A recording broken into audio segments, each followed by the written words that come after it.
Welcome to Warp TV, where we help you get good and maybe take some scalps. Scalp of the day brought to you by Mikey from SP Elites against Jesus of Nazareth from Free to Play Wales. Excellent job, Mikey. I hear this guy's kind of good or whatever. As far as SP Elites, we are still looking if you are looking to move up.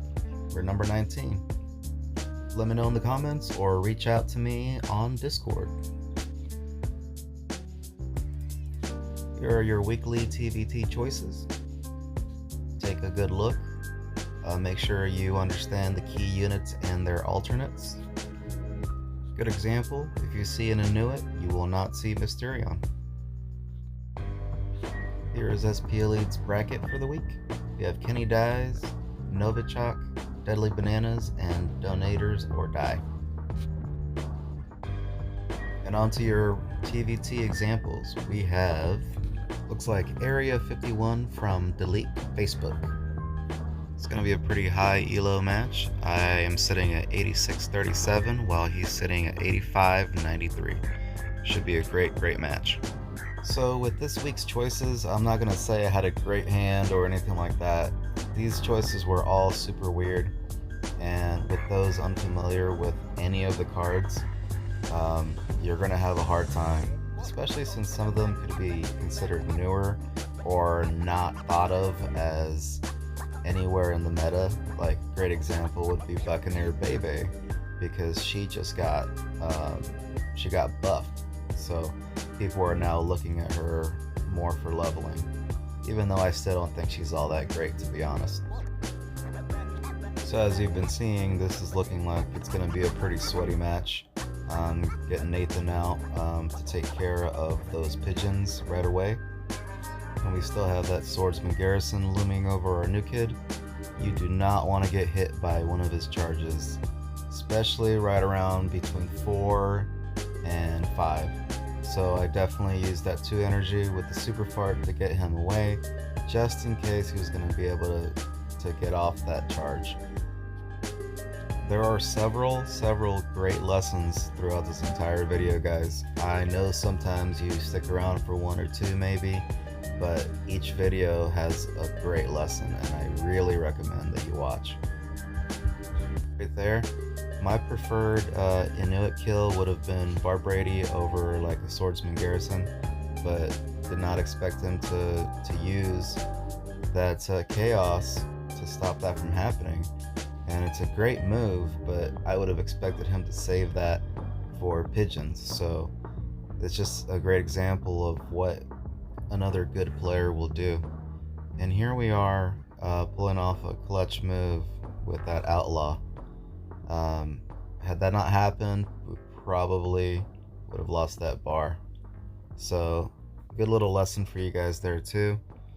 I wasn't happy about making that decision because it is RNG based, but it worked out for us, so clutch is clutch, right? My initial thought here is put Barbrady in the corner and kind of back him up with a fireball if he happens to bring out an Inuit or something like that. He's kind of going all throughout the board, which is a good idea. He's splitting up my forces. And a fun little fact right now, if you have your pigeons out and you're putting them on top of a swordsman garrison, they will also get hit, guys. So be careful with that.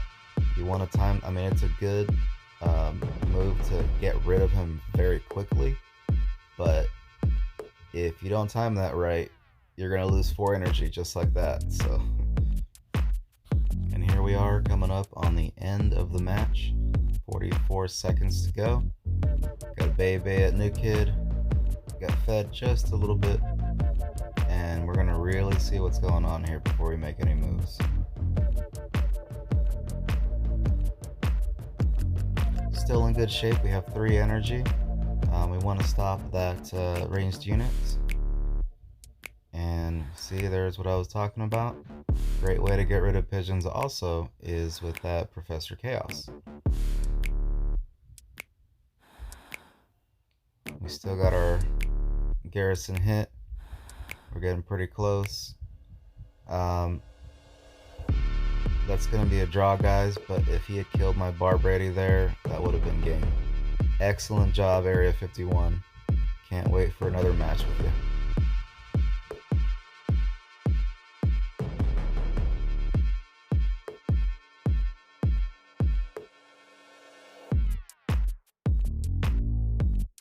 Next up in your TVT examples, we have Unified Minority with SP Elites 2. That's kind of fun. I've never had that happen before. So part of the reason why I think everyone that I've talked to about these choices, part of the reason they think it's weird is because everything is almost extremely situational. You have Storyteller Jimmy. I recommend using him, for example, when you're up against a tank. It actually does very well against Bar Brady and decent against Swordsman Garrison. There you go, see? That's negative 38 at level 5, and that Bar Brady's basically doing no damage. So what we want to do here is just kind of hold them up there and wail on them from the back. That blow up damage did not help my case, but we're gonna get some damage on the new kid. A little late on the chaos, but we're gonna get him from two sides, middle and bottom.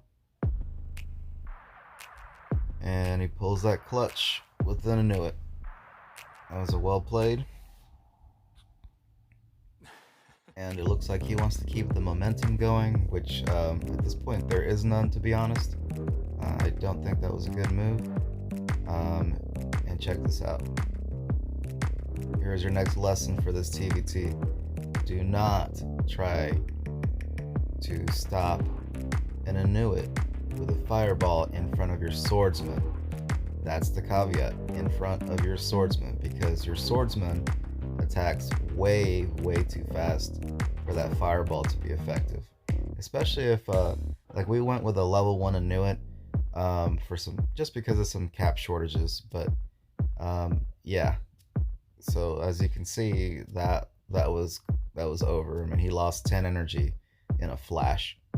But either way, man, good game, and that's why you need to practice, so you can see those little weird happenings. Okay, next up in your TVT examples, we have Peon Moffin with Kenny Dies. And if you remember from the beginning of the video, we are in their bracket, so we definitely want to win this, and we definitely want a 3-bar. No offense, Peon Hoffen. I keep saying your name different each time. Oh man, and I've just noticed your elo. Yeah, so we're gonna play this, and hopefully it's not a steamroll. I'm looking at some of the levels here, but yeah, they couldn't stop my level 5 even, so yeah, that's gonna be bad. It's a good move there, pushing my garrison out before his charge goes off, but the AoE damage from Nathan sealed the deal. Got some pigeons coming up on here, and it looks like, yeah, I was a little late on that chaos, jumped the gun. Be careful on that, guys. You know, sometimes you just have to trust your cards, and honestly, I don't really play Nathan, so I don't know a whole lot of his minor details, like how quickly exactly he can get off a bomb, and that's what caused me to get that chaos in a little late. But good game, man. I'm sorry we got paired. Yeah.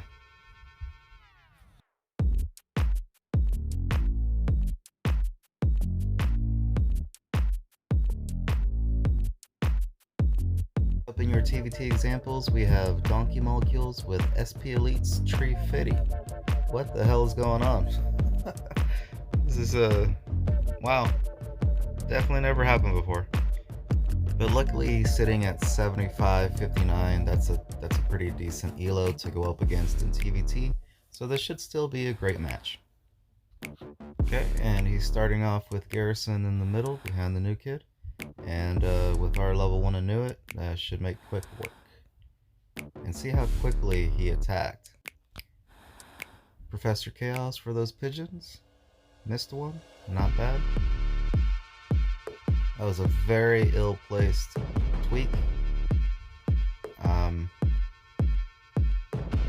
Yeah, you're gonna get steamrolled if you put a very weak unit in front of two attacking units, even if they are ranged units themselves. I think that he could have got away with that though, had he aimed that tornado a little better. So now we're gonna do a little bit of chip damage with our tweak. And if he doesn't activate that charge, we're gonna take the bar, and we took the bar. So here's another illustration of Storyteller Jimmy against a tank. He's really rendering him almost useless. And very sorry about that skip, guys. I actually got a phone call in the middle of this, so my phone stops recording when that happens. But you didn't miss much. That was a good game, man. Again, practice, practice, practice. And the same to you guys. You really need to practice this weird situational deck. But thank you so much for staying till the end of the video. Looks like we're gonna get that 114 again for our team, SP Elites. Make sure you like, comment, and subscribe, and hit that notification bell to be notified of my newest videos. We will see you guys next time, and thank you so much for your support, as always.